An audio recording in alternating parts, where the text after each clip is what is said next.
পৃথিবীর বুকে তিন শ্রেণীর ব্যক্তি আছে। কিয়ামতের ময়দানে আল্লাহ রাব্বুল আলামিন ওই তিন শ্রেণীর ব্যক্তিদের উপর রহমতের দৃষ্টি দেবেন না, তাদেরকে কিয়ামতের ময়দানে পবিত্র করবেন না, তাদের জন্য রয়েছে যন্ত্রণাদায়ক শাস্তি। সাহাবীরা একজনের পর একজন বলতে লাগলেন, মান হুম ইয়া রাসূলুল্লাহ, হে আল্লাহর নবী, এই তিনজন ব্যক্তি কারা, এই তিন শ্রেণী কারা যাদের সাথে আল্লাহ রাব্বুল আলামিন তাদের উপর রহমতের দৃষ্টি দেবেন না, তাদের সাথে আল্লাহ রাব্বুল আলামিন কথা পর্যন্ত বলবেন না? এরা কোন সেই হতভাগারা, আমরা জানতে চাই।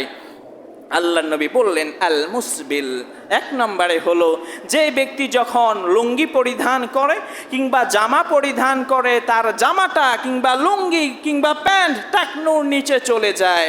তারপরে আল্লাহর নবী বললেন, আল মান্নান, যে ব্যক্তি মানুষকে দান করে, খুঁটা দেয়। নাম্বার 3 বললেন, ওয়াল মুনাফিকু সিলআতাহু বিল হিলফিল কাযিবি আউল ফাজিরি।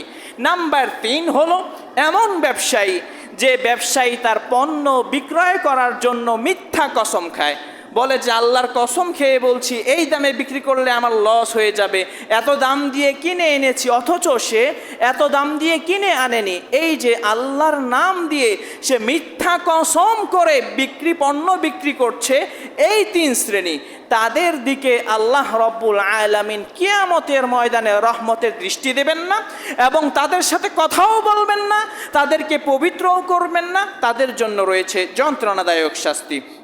হাদিসটি রয়েছে মুসনাদে আহমদের 21356 এবং সহিহুল মুসলিমের 106 এবং আবু দাউদের 4087 নম্বর হাদিস।